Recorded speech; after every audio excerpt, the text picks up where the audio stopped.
వాగర్ధ వివ సంపృక్తౌ వాగర్ధ ప్రతిపత్తయే జగత పితరౌ వందే పార్వతీ పరమేశ్వరౌ.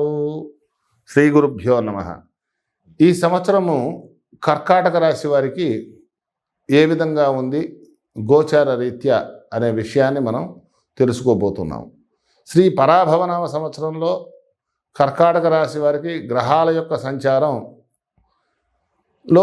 శని గోచారాన్ని మనం చూస్తే ఈ సంవత్సరం అంతా కూడా శని మీ రాశికి 9వ స్థానంలో మీనరాశిలో సంచరిస్తాడు.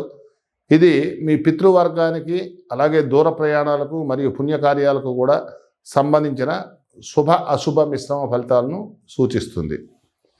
గురువు యొక్క సంచారం చూసుకుంటే సంవత్సరం ఆరంభం నుంచి జూన్ 2 వరకు, అలాగే గురువు 12వ స్థానంలో వ్యయ స్థానంలో ఉండటం, ఆ తర్వాత మీ జన్మరాశిలోకి కర్కాటకంలోకి అక్టోబర్ 31 నుంచి, అలాగే 2వ ఇంట్లో సింహంలో మార్చి జనవరి 25, 2027 వరకు కూడా మీ జన్మరాశిలో వస్తాడు. జన్మ గురువు వల్ల కొన్ని ఇబ్బందులు ఉంటాయి. అలాగే రాహుకేతువుల సంచారం చూస్తే 8వ స్థానమైన 8వ స్థానంలో, 2వ స్థానమైన ఉన్న కేతువు 6/2026 వరకు కూడా వరుసగా ఈ మార్పు అనేది సంభవిస్తూ ఉంటుంది. కుజుని గోచారం తీసుకుంటే కనుక ఈ కుజుడు వక్రగతిలో మార్చి నుంచి ఉండటం వల్ల మీ జన్మరాశిలో సంచరించడం, ఈ కాలంలో మీరు కోపాన్ని పూర్తిగా అదుపులో ఉంచుకోవాలి. ఉద్యోగం వ్యాపార విషయాన్ని కనుక మనం ఆలోచన చేస్తే వృత్తి వ్యాపారాల్లో మాత్రం ఈ సంవత్సరం మీరు చాలా ఓపికగా వహించాలి. జూన్ 2 తర్వాత జన్మరాశిలో గురువు ప్రవేశించినప్పుడు ఉద్యోగంలో ఊహించని మార్పులు ఉంటాయి, లేదా మీకు ఇష్టం లేని చోటకి బదిలీ అవకాశాలు కూడా ఎక్కువగా గోచరిస్తూ ఉన్నాయి. ఆఫీసుల్లో పై అధికారులతో వాదనలకు దిక్కండి. 8వ స్థానంలో రాహు ఉన్నంతకాలం కూడా డిసెంబర్ 6 వరకు మీ వెనక జరిగే రాజకీయాల పట్ల మాత్రం అప్రమత్తంగా ఉండాలి. వ్యాపారస్తులకు ఈ సంవత్సరం పెట్టుబడులు అనుకూలించవు. కొత్త వ్యాపారాలు ప్రారంభించడానికి బదులు ఉన్నదాన్ని నిలబెట్టుకోవడంపై మీరు శ్రద్ధ పెట్టడం శ్రేయస్కరం అని చెప్పేసి సూచన. అక్టోబర్ 31 నుండి జనవరి మధ్యకాలంలో కొంత ఊరట మాత్రం లభిస్తుంది. ఆర్థిక పరిస్థితిని కనుక మనం చూసుకుంటే ఆర్థిక పరంగా ఈ సంవత్సరం మీకు మిశ్రమ ఫలితాలు ఉంటాయి. జూన్ 2 నుంచి 12వ స్థానంలో గురు సంచారం వల్ల ఖర్చులకు చేతిలో డబ్బు నిలవదు. 2వ ఇంట ఉన్న కేతువు వల్ల కుటుంబ ఖర్చులు ఏవైతే ఉన్నాయో అవి పెరుగుతాయి. అయితే మాత్రం అక్టోబర్ 31న గురువు 2వ స్థానంలో మారినప్పుడు మాత్రం ఆర్థిక పరిస్థితుల్లో అనూహ్యమైనటువంటి మార్పు వస్తుంది. మీరు పడిన కష్టానికి తగిన ప్రతిఫలం అందుతుంది. పాత అప్పులు తీరుస్తారు, కానీ ఆచితూచి ఖర్చు చేయడం అనేది అలవాటు చేసుకోవాలని సూచన. కుటుంబం మరియు వ్యక్తిగత జీవితం, కుటుంబ వాతావరణంలో కొన్ని ఒడిదుడుకులు ఎదురవుతూ ఉంటాయి.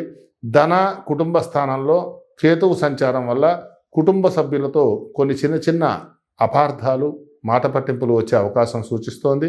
మీ మాట తీరు కాస్త కఠినంగా మారకుండా చూసుకోండి.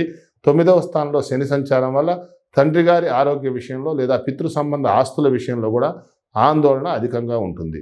డిసెంబర్ 6 తర్వాత రాహు 7వ స్థానంలో మారుతున్నందున మీ యొక్క జీవిత భాగస్వామితో సర్దుకుపోవడం చాలా అవసరమని సూచన. ఇక ఆరోగ్యపరంగా కనుక చూసుకుంటే ఆరోగ్యం పట్ల ఈ సంవత్సరం ఏ మాత్రం కూడా మీరు నిర్లక్ష్యం చేయవద్దు. జూన్ 2 నుంచి జన్మరాశిలో గురువు వల్ల మానసిక ఒత్తిడి, అకారణంగా భయం కలుగుతాయి. సెప్టెంబర్ 18 నుంచి నవంబర్ 12 వరకు కూడా జన్మరాశిలో కుజుడి సంచార సమయంలో బీపీ, తలనొప్పి, కడుపులో మంట ఇటువంటి వ్యాధులు వచ్చే అవకాశం ఉన్నది. 8వ రాహు వల్ల మాత్రం వాహనాలు నడిపేటప్పుడు అత్యంత జాగరూకత అవసరం. సమయానికి భోజనం చేయడం, ఉదయం పూట వ్యాయామం చేయడం మీ ఆరోగ్యానికి ఎంతో మేలు చేస్తాయి. ముఖ్యంగా ఈ కర్కాటక రాశి వారికి ఈ సంవత్సరంలో ప్రతికూల ప్రభావాలు తొలగడానికి, మానసిక ప్రశాంతత కోసం కూడా మరియు ఆటంకాలు తొలగిపోవడానికి ఈ యొక్క మేము సూచించే పరిహారాలు క్రమం తప్పకుండా ఆచరించండి. శివారాధన అనేది మీకు అతి ఆవశ్యకమైనటువంటి. 8వ రాహు మరియు జన్మగురు దోషాల నివారణకు ప్రతి సోమవారం కూడా శివునికి పాలాభిషేకం చేయండి. ఓం నమ శివాయ అనే మంత్రాన్ని నిత్యము జపించండి.